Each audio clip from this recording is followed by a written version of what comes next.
Mbona siwaelewi? Lakini tunamuuliza shemeji yangu, rafiki yangu yule. Bro vipi? Yeye ndo ameniita lakini. Shemeji yangu yule, rafiki yangu yule. Kweli mimi shemeji, yaani rafiki yake huyu hapa. Mimi ndio nani? Kweli kabisa kuna kitu kwa namuuliza. Yaani mnaongea hapa barabarani? Mnaongea road? Wala msinishie mimi mtoto, sawa? Yaani shemeji yake, rafiki yake, si ndio? Unachukulia zesheni? Oya wewe unachukulia zesheni? Kisu hicho kaka. Oya tulia wewe, chura wewe, tulia hapo hapo. Wewe unabisha blaza. Kisu kaka hicho, kisu. Hebu nishikie. Oya blaza.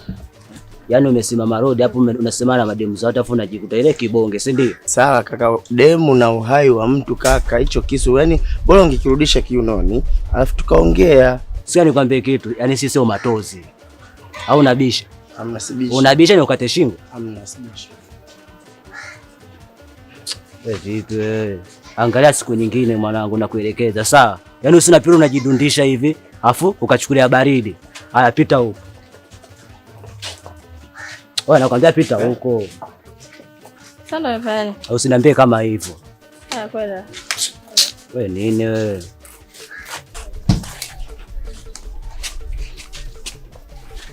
Wewe sikia nikwambie kitu. Sasa mbona umemkimbiza? Sio nimkimbiza, usilete dharau. Hata uelewi.